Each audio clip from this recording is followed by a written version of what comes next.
Hyderabad disaster response asset protection agency के अहदेदारों ने jubilee hills में गैर कानूनी तजावुजात के खिलाफ कार्रवाई की। हुकाम ने नाले पर बनाए गए ढांचे और शेड्स को जमींदोज कर दिया।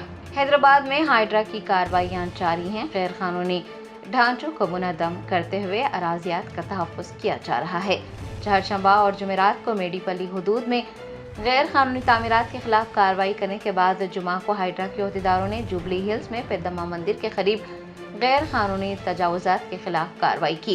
अहदेदारों ने पेद्दम्मा गुड़ी के करीब नाले पर कब्जा करके तामीर किए गए ढांचों को मुनद्दम कर दिया। अहदेदारों ने मुकामी लोगों की शिकायत पर सर्वे किया तो पाया कि नाले पर कब्जा करके वहां पर तामीरी काम किए गए थे। 500 गज से ज्यादा अराजी पर बनाए गए ढांचे जमींदोज कर दिए गए हैं। आपको बता दें कि हुकूमत की 2 एकड़ नाला और पार्क की जमीन पर भी किए गए तजावुजात को बर्खास्त कर दिया गया है। हाइड्रा के हुकाम ने बताया कि उन्होंने तकरीबन 200 करोड़ रुपए की सरकारी अराजी के तहफ़्फ़ुज़ को यकीनी बनाया है। GHMC के मुताबिक जल्द ही उस मुकाम पर एक पार्क तैयार किया जाएगा।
Germanton super speciality hospital, national award winner doctor Mir Jawad Zar Khan, German trained senior orthopedic surgeon and director, माहिर डॉक्टर्स डॉक्टर वासिफ आजम और doctor Bharvi Chanduri, senior cardiologist और दीगर डॉक्टर्स नुमाया खिदमत अंजाम दे रहे हैं। Robotic surgery, advance cath lab, MRI, operation theatre, ICU, 2D ultrasound जैसी सहूलियात से आरास्ता कॉर्पोरेट लेवल हॉस्पिटल, वाजबी फीस में हर मर्ज से शिफायाबी के लिए Germanton super speciality hospital, Attapur,